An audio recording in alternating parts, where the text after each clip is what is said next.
Ryan international school સુરતના ધોરણ 12ના વિદ્યાર્થીને શાળાએ જતી વખતે વિદ્યાર્થી સાથે આ દુર્ઘટના બનતા હોસ્પિટલ ખસેડાયો હતો. તબીબી ટીમે વિદ્યાર્થીને બ્રેઇન ડેડ જાહેર કરતા જીવનદીપ ઓર્ગન ડોનેશન ફાઉન્ડેશનના સહકારથી વિદ્યાર્થીનું અંગદાન થયું હતું, જેના કારણે 4 જીવનના દીપ પ્રગટ્યા.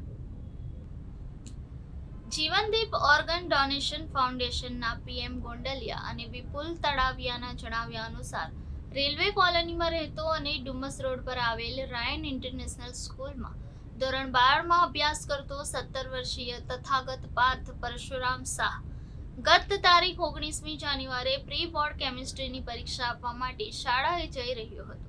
ત્યારે સવારે 6:30 વાગે વાય જંકશન નજીક એક 4-વ્હીલર ચાલકે અડફેટે લેતા ગંભીર ઈજા પહોંચી હતી, જેને તાત્કાલ સારવાર માટે નજીકની સનશાઇન ગ્લોબલ હોસ્પિટલમાં ખસેડાયો હતો, જ્યાંથી વધુ સારવાર માટે અઠવા ગેટ વિસ્તારની મેટાસ હોસ્પિટલ ખાતે ખસેડાયો હતો.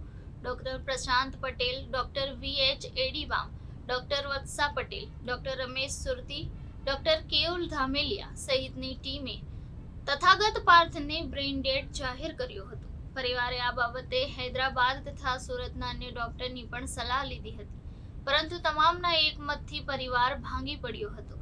દર્દીના સ્નેહીજનોએ એસએસ ચંપાવત, રાજસિંહ ચંપાવત અને દીક્ષિત ત્રિવેદીએ જીવનદીપ ઓર્ગન ડોનેશન ફાઉન્ડેશનના ડોક્ટર નિલેશ કાછડિયા, વિપુલ તાળવિયા અને પીએમ ગોંડલિયાનો સંપર્ક કર્યો હતો.